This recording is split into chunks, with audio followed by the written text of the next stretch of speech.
Hello everyone, exam भूमि में आपका स्वागत है। आई होप आप सभी लोग अच्छे होंगे। हमने पॉलिटी का सीरीज स्टार्ट किया है, उसमें हमने नागरिकता कर लिया है और उसके बाद जो मौलिक अधिकार है उसका भी हमने एक वीडियो ले आए हैं। और दूसरा आज हम मूल संवर्ग के मौलिक अधिकारों को देखेंगे जो आर्टिकल 14 से लेकर आर्टिकल 32 तक है और 90% क्वेश्चन यहीं से आते हैं। तो ठीक है, एक बार हम इस चीज़ को देख लेंगे, इन जो आर्टिकल्स है 1 बाय 1 इनको देख लेंगे। वीडियो शुरू करने से पहले अगर आप हमारे चैनल पर नए हैं तो प्लीज़ इसे सब्सक्राइब करिए और बेल आइकन को क्लिक करें ताकि आपको आने वाली वीडियोस की अपडेट मिलती रहे। और जिसने हमारी पुरानी वीडियोस नहीं देखी है बहुत ज़्यादा हेल्पफुल रहेंगे आपके लिए, इम्पॉर्टेंट है, सारे पूरा का पूरा चैप्टर कवर किया गया है, तो प्लीज़ उसे जाके देखिए। तो स्टार्ट करते हैं आज की वीडियो। मौलिक अधिकारों के अंतर्गत आर्टिकल 14 से लेकर आर्टिकल 32 जो है वो बहुत ज़्यादा इंपॉर्टेंट हो जाते हैं, उनसे क्वेश्चंस बहुत ज़्यादा बनते हैं। कभी स्टेटमेंट के फॉर्म पे ले लेगा, कभी आर्टिकल देख के मिलान करने को बोलता है, कभी आर्टिकल के फॉर्म पे खुद ही क्वेश्चन बना देता है। तो किसी भी तरह से पूछा जाए तो उस पर कन्फ्यूज़न ना हो, इसलिए हम एक के बाद एक इनको देख लेते हैं। आर्टिकल 14 जो है, आर्टिकल 14 क्या कहता है? आर्टिकल 14 कहता है विधि के समक्ष समता, विधियों का समान संरक्षण, यानी संविधान सर्वोच्च है, उसके द्वारा जो विधियां हमें दी गई हैं, बनाई गई हैं, जो कानून है वो सबके लिए लागू होंगे। न उसके लिए कोई गरीब होगा, न उसके लिए कोई अमीर होगा। हाँ, अगर कोई समुदाय बहुत नीचे दबा हुआ है, उसको सामाजिक उत्थान की ज़रूरत है, तो वहाँ पर क्या किया जाएगा? सकारात्मक भेदभाव किया जाएगा और गवर्नमेंट करती भी है। तो इसको हम आगे वाले जो 15 और 16 आर्टिकल्स है उनको हम जरूर देखेंगे, क्योंकि 14 उससे रिलेट करता है। 14 कहता है कि समान संरक्षण होगा, विधियां सबके लिए जैसी हैं। लेकिन 15 और 16 के अंतर्गत हम ये पाएंगे कि सकारात्मक भेदभाव कैसे होता है। तो हम 15 और 16 को एक बार देख लेते हैं। 15 और 16 जो आर्टिकल है, देखो 15 जो आर्टिकल है वो कहता है कि धर्म, मूल, वंश, लिंग, जन्म के आधार पर आप किसी के साथ भेदभाव नहीं कर सकते हो। किस धर्म का है कोई इंसान, किस मूल का है, किस लिंग का है, लड़की है, लड़का है, किन्नर है, आप किसी पर कोई डिस्क्रिमिनेशन नहीं कर सकते हो, आप किसी पर भेदभाव नहीं कर सकते हो। कहाँ जन्म लिया उसने, भारत के अंदर कहीं भी ले लिया हो, आप उसके साथ भेदभाव नहीं कर सकते हो। लेकिन हाँ, कुछ चीज़ों पर सकारात्मक भेदभाव होता भी है और वो भी इसी के अंदर दिया गया है।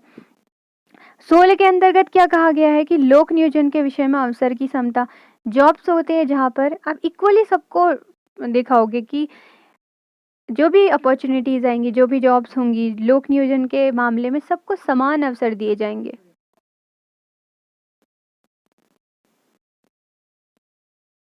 देखिए, आर्टिकल 15 और आर्टिकल 16 दोनों एक ही जैसे हैं, थोड़ा बहुत चेंज है उनमें। दोनों ही भेदभाव को रोकने की बात करते हैं। 15 कहता है कि आप धर्म, मूल, जाति, वंश, लिंग के आधार पर भेदभाव नहीं कर सकते हो। 16 कहता है कि लोक नियोजन के संबंध में आप भेदभाव नहीं कर सकते हो। लेकिन दोनों के अंदर कुछ प्रोविजन ऐसे हैं जो सकारात्मक भेदभाव को दिखाते हैं। अब इसके अंतर्गत है, यह आपका 15 का 4 और यहाँ है 15 का सब क्लॉज 5, क्लॉज 5। ठीक है, तो यहाँ पर 16 का 4 और 16 का 5 ये दोनों आर्टिकल जो हैं, इसके अंतर्गत जो 15 आर्टिकल है वो शैक्षिक संस्थानों में प्रवेश की बात करता है। ठीक है, ये इसका 15 का 4 आर्टिकल और 5 आर्टिकल। 4 कहता है कि आप SC STs के लिए कुछ प्रोविज़न करो, गवर्नमेंट से कहता है कि आप SC STs के लिए कुछ आरक्षण दो। 15(5) OBC को आरक्षण देता है 27%। ठीक, यहाँ पर लोक नियोजन के संबंध में SC STs के लिए प्रोविज़न किया जाता है, गवर्नमेंट करती है। और यहाँ पर 16 का 5 जो है वो 27% आरक्षण OBCs को देता है। कहाँ पर? नौकरियों में। ये जो 27% आरक्षण मिला, ये मंडल कमीशन के रिकमेंडेशन के बाद मिला था। तो आपको ये भी याद रखना है कि मंडल कमीशन ने रिकमेंड किया था, उसी के आधार पर आपको मिला है। और इसके बाद अगर हम देखें तो अभी बीच में हाल ही में 103rd अमेंडमेंट आया 2019 का, सुवर्ण आरक्षण आपने सुना होगा। 2019 में 103 यानी 103rd अमेंडमेंट जो आया 2019 में, ये अमेंडमेंट हुआ और इसके बाद सुवर्ण को 10% आरक्षण दिया गया। वो जो 103rd अमेंडमेंट हुआ था, अब ये एक चीज़ और याद रखिएगा, ये 124वां बिल था। कभी कभार बिल भी पूछ लिया जाता है, 124वां बिल था। और इसी बिल को जब अमेंडमेंट के थ्रू लाया गया तो 3वां अमेंडमेंट यानी संशोधन हुआ था 2019 में। हमारे 103वां संशोधन 2019 में हुआ था, जहाँ पे सुवर्ण को 10% आरक्षण, सुवर्ण आरक्षण बोला जाता था। इकोनॉमिकली बैकवर्ड सेक्शन को यहाँ पर 10% आरक्षण दिया गया, यानी जो आर्थिक रूप से पिछड़े लोग हैं। अब यहाँ पर आर्टिकल 15 और आर्टिकल 16 में ही चेंज किया गया। यहाँ पर आर्टिकल 15 का 6 जोड़ दिया गया, आर्टिकल 16 का 6 जोड़ दिया गया। इसके अंतर्गत हम क्या कहते हैं, शिक्षण संस्थानों की बात करते हैं। तो सुवर्ण को या फिर इकोनॉमिकली बैकवर्ड सेक्शन को 10% आरक्षण मिला। यहाँ पर इकोनॉमिकली बैकवर्ड सेक्शन को 10% आरक्षण मिला, लेकिन यहाँ तो आपको शैक्षिक संस्थानों के अंतर्गत मिला और यहाँ पर नौकरियों में मिला। तो ये याद रखिएगा कि अब 15 और 16 में ही चेंज हुआ था, ठीक है। तो ये ज़्यादा इंपॉर्टेंट बन जाता है कि 2019 में जो अमेंडमेंट हुआ था, जहाँ पर 10% आरक्षण मिला था इकोनॉमिकली बैकवर्ड सेक्शन को, उसका वो चेंज कहाँ पर किया गया था, तो 15 और 16 के अंतर्गत किया गया था। आर्टिकल 17 अस्पृश्यता के अंत की बात करता है, यानी छुआछूत, जो भी हम अनटचेबिलिटी रखते हैं उस चीज़ को वर्जित करता है, ठीक है।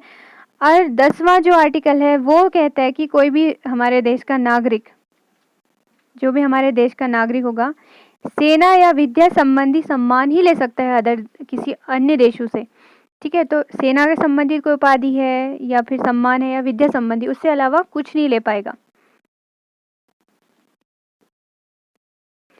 आर्टिकल अगर हम देखें 19 से लेकर 22 तक, तो हमें स्वतंत्रता का अधिकार मिला हुआ है। और स्वतंत्रता के अधिकार में हमें 19, 20, 21 और 22 आर्टिकल आते हैं। इनमें से भी 19 बहुत इंपॉर्टेंट है, क्योंकि यहाँ पर हमें 6 अधिकार मिले हुए हैं और इन 6 अधिकारों को पूछा जाता है अक्सर एग्जाम्स में। तो इसके अंतर्गत देखते हैं कि 19 में आखिर हमें कहा क्या गया है।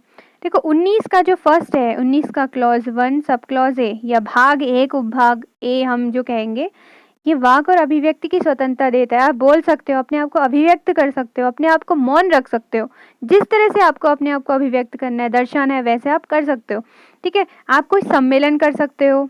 तीसरा कहता है संघ का निर्माण कर सकते हो, आप संचरण कर सकते हो, इधर उधर विचर सकते हो, घूम सकते हो।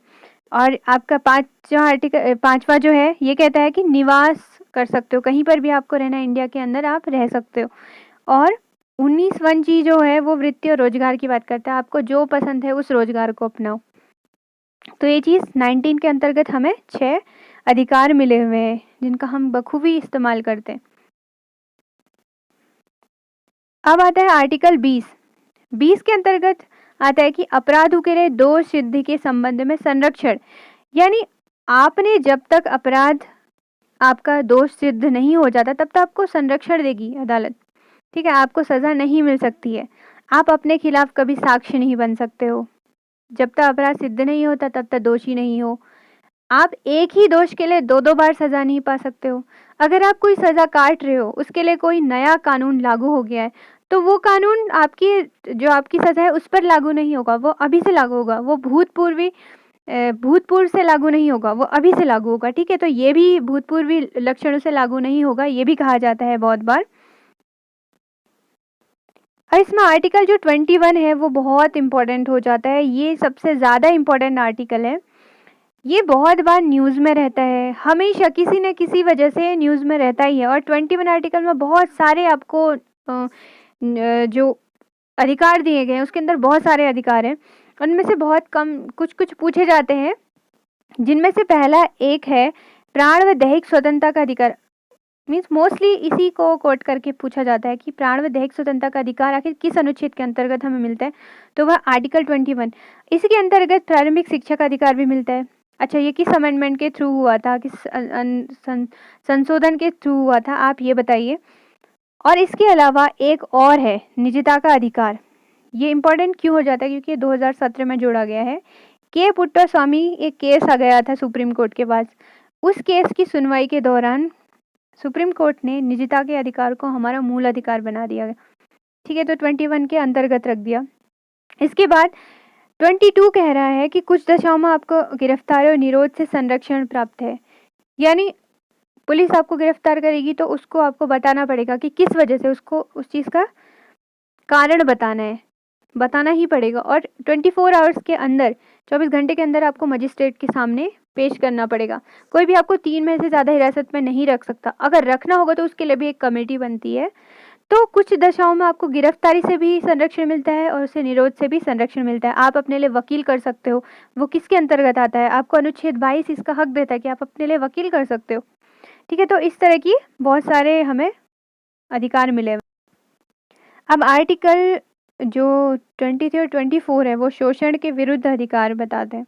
शोषण में 23 आर्टिकल जो कहता है वो बाल श्रम का प्रतिषेध करता है। देखो यहाँ पर आप किसी बालक से श्रम नहीं करवा सकते हो, ये कहा गया है। बंधुआ मजदूरी नहीं करा सकते हो, वेश्यावृत्ति नहीं करा सकते हो किसी से। इसमें महिलाओं के संरक्षण की बात भी की गई है। बच्चे और महिला की खरीद बिक्री करोगे तो यहाँ पे सजा का प्रावधान है। तो 23वां आर्टिकल इसके बारे में बताया था। 24वां आर्टिकल क्या कहता है कि अगर कोई खतरनाक कारखाना है, फैक्ट्री है, तो वहाँ पर आप 14 साल तक के बच्चों को काम नहीं करवा सकते हो, ये भी इलीगल है। अब धर्म की स्वतंत्रता का अधिकार हमें क्या बताता है? आर्टिकल 25 से लेकर 28 तक आप धर्म को किस तरह से मान सकते हो, क्या कर सकते हो, उसके लिए वो सारे प्रोविजंस यहाँ दिए गए हैं। तो 25 के अंतर्गत कहा गया है कि आप किसी धर्म को अंतःकरण से मानो, उसका प्रचार करो, उसका आचरण करो, लोगों को उसके लिए बताओ, आप हर चीज़ के लिए फ्री हो। 26 आर्टिकल कहता है कि धार्मिक कार्य अगर आपको कोई करना है, उसका प्रबंधन करना है, उसके लिए कोई आयोजन करना है, तो उसके लिए आप स्वतंत्र हो। 27 आर्टिकल कहता है कि धर्म की अभिव्यक्ति अगर आपको करनी है, उसके लिए आपको कर इकट्ठा करना है, तो उसके बारे में भी आप स्वतंत्र हो। और 28 आर्टिकल कहता है कि कुछ शिक्षा संस्थानों में धार्मिक शिक्षा, धार्मिक उपासना में उपस्थित होने के बारे में स्वतंत्रता। यानी कोई कोई ऐसे स्कूल्स होते हैं जो किसी धर्म विशेष के तौर पर बने होते हैं, वहाँ उस पर आपको उस धार्मिक वहाँ पर शिक्षा लेनी है, उसमें उपस्थित होना है, तो आप इसके लिए फ्री हो। हाँ, कुछ ऐसे स्कूल्स होते हैं धर्मनिरपेक्ष होते हैं, वहाँ पर किसी धर्म को ऊपर नहीं रखा जाता, वहाँ सिर्फ भारतीय कहा जाता है। ठीक है, लेकिन कुछ धर्म विशेष अपने स्कूल्स वगैरह खोले रहते हैं, उनके अंदर की बात कही गई है। तो ये चीज़ के लिए भी आप फ्री हो। अब आर्टिकल 29 और 30 हमें क्या बताते हैं? 29 कहता है कि अल्पसंख्यकों की भाषा और लिपि और संस्कृति की सुरक्षा। अल्पसंख्यक कोई भी हो, ये किसी विशेष वर्ग के लिए नहीं है। कोई भी अल्पसंख्यक जो किसी राज्य में अपने आप को अल्पसंख्यक समझता है, जो है अल्पसंख्यक वाकई में, वो उसको लगता है कि उसकी लिपि, भाषा, संस्कृति खतरे में है, तो वो उसकी सुरक्षा के लिए काम कर सकता है। 30 और 30 जो आर्टिकल है वो कहता है कि आप शिक्षा संस्थानों की स्थापना कर सकते हो। ये ऐसे वर्गों के लिए है जो अल्पसंख्यक वर्ग हैं। कुछ विशेष वर्गों की बात की गई है कि वो अल्पसंख्यक वर्ग अपने शिक्षण संस्थाओं की स्थापना कर सकते हैं, उनका प्रशासन खुद चला सकते हैं। ठीक है, उनके लिए जितनी सैलरी है, पाठ्यक्रम है, टीचर्स है, वो खुद उन चीज़ों को अपने अकॉर्डिंग कर सकते हैं, उनका एडजस्टमेंट किया जा सकता है। अब इसके बाद सबसे मूल में जो आता है वो आता है संवैधानिक उपचारों का अधिकार। 12 जो है ये कहलाता है संवैधानिक उपचारों का अधिकार, यानी यहाँ पर आपके मूल अधिकारों से संबंधित कोई भी हनन होता है तो वहाँ पर आप सुप्रीम कोर्ट के पास जा सकते हो सीधे। ठीक है, सर्वोच्च न्यायालय के पास आप सीधे जा सकते हो। अदरवाइज आपको क्या करना पड़ता था? डिस्ट्रिक्ट लेवल पे जाओगे, उसके बाद हाई कोर्ट जाओगे, उसके बाद वहाँ पर भी अगर आप सेटिस्फाई नहीं हो डिसीजन से, आपको सही नहीं लग रहा है, तो आप सुप्रीम कोर्ट के पास जाते थे। लेकिन एकमात्र जो हमारे मूल अधिकार है वो हमारे पास होते हैं, उनका हनन होने पर हम सीधे सीधे सुप्रीम कोर्ट के पास जा सकते हैं। ठीक है, तो यहाँ पर सुप्रीम कोर्ट 5 तरीकों से रिट जारी करती है आपके केस के अकॉर्डिंग। तो वहाँ पर जो अपने सुनाती है, एक तो अपना डिसीजन सुनाएगी, दूसरी बात वो 5 प्रकार के रिट जारी करेगी।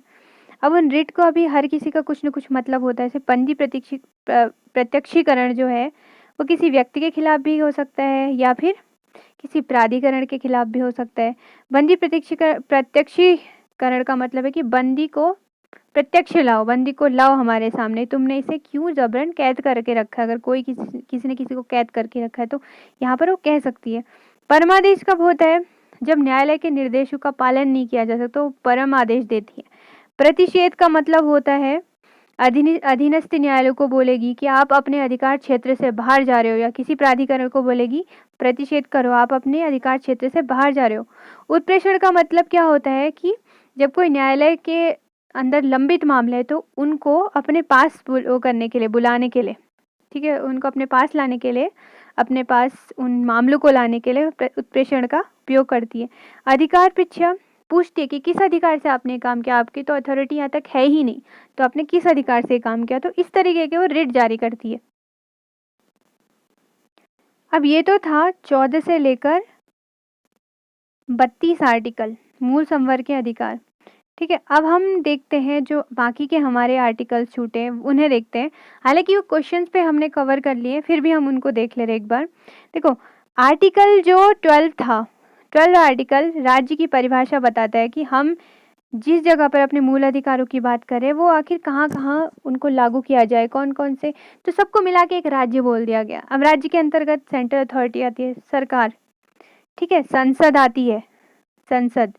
अब उसके बाद स्टेट अथॉरिटी क्या आएगी, स्टेट की गवर्नमेंट आएगी, स्टेट की सरकार आएगी, और उसके बाद विधानमंडल आएगा। उसके नीचे जो भी निकाय, नगर पंचायत, नगर पालिका, कोई प्राधिकरण है, सब राज्य के अंतर, यानी इंडिया के भूभाग के अंदर जो भी चीज़ है राज्य के अंतर्गत आती है, सब जगह हमारे मूल अधिकार लागू होंगे।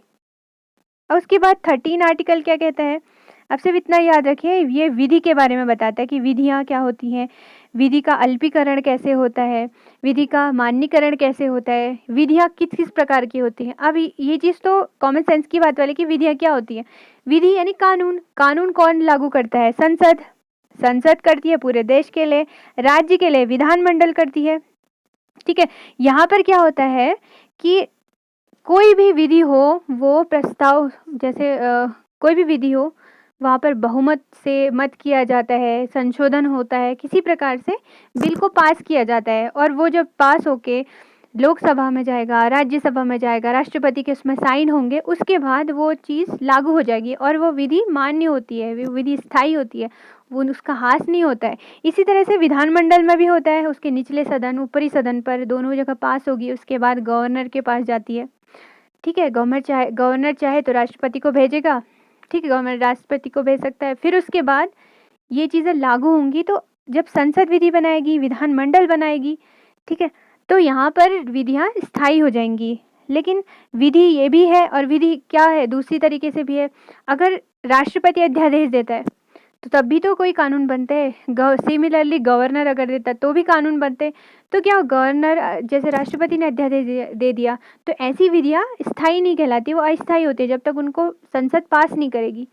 और उसके अलावा रूढ़िवादी प्रथाएं होगी, वो भी तो इस विधियाँ हैं, उनके तरह वो भी तो कानून है जो हमारे पुराने ज़माने से चले हुए आ रहे, लेकिन क्या वो स्थायी है, नहीं, उनको भी हम चेंज कर सकते हैं, संसद चाहे तो उसको चेंज कर सकती है।